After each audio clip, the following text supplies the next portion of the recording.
राधे राधे। आइए जानते हैं इस अमावस्या पे हम ऐसा क्या करें जिससे हमारे पूर्वज हमें कम से कम साल भर के लिए मुक्त करें और साल भर के लिए हमारा तन और मन सब स्वस्थ रहे। तो देखिए, अब तो आपका समय बीत चुका है। वही हाल है अब पछताए होत का जब चिड़िया चुग गई खेत। तो इस अमावस्या पे हम लोग ऐसा कार्य करेंगे क्योंकि सारी तिथियां भाई साहब आपने बिता दी। तो अंतिम अचूक उपाय एक है, इससे तो आपके कम से कम पितर आपको 1 साल के लिए मुक्त कर देंगे और 1 साल के लिए आपको आशीर्वाद प्रदान करेंगे। आपको करना क्या है, इस अमावस्या पर जाकर के जो 2 अक्टूबर को पड़ रही है, सायंकाल बेला में जाएंगे। पूरे दिन आपको व्रत का नियम पालन करना है।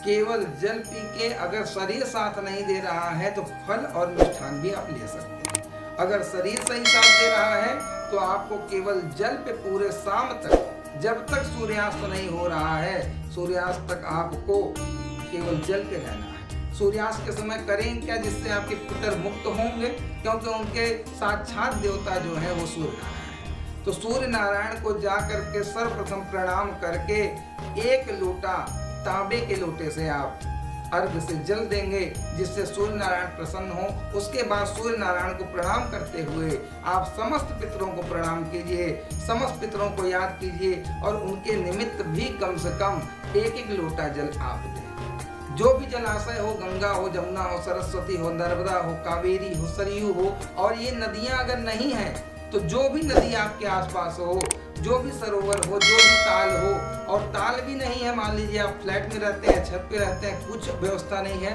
तो आप 1 लोटा जल लेके जा गए और 7 बूंद उसमें गंगा जल डाल दीजिए। वो लोटा ही आपका गंगा जल हो जाएगा। उसी जल से आप सूर्य नारायण को जल दीजिए, उसी से अपने पितरों को जल दीजिए। और शाम के समय जब सूर्य अस्त हो जाए तो अपने पितरों के निमित्त कम से कम 21 दीपक, और ज़्यादा से ज़्यादा जितना दीपक हो सके, जैसे दिवाली पे आप मनाते हैं, ऐसे ही पितरों के निमित्त आपको मनाना है। और ज़्यादा से ज़्यादा ब्राह्मणों को उस दिन दोपहर में भोजन कराना है पितरों के निमित्त। गौ के लिए ग्रास निकालना है, गौ को संतुष्ट करना है, देवताओं को संतुष्ट करना है। इतना मात्र करने से आपके साल भर की गति मति सब कुछ स्थिर हो जाएगा, धन भी आपके घर में स्थिरता करेगा। यही उपाय आपके लिए सर्वोत्तम है, क्योंकि अब समय बीत चुका है। जय श्री राम।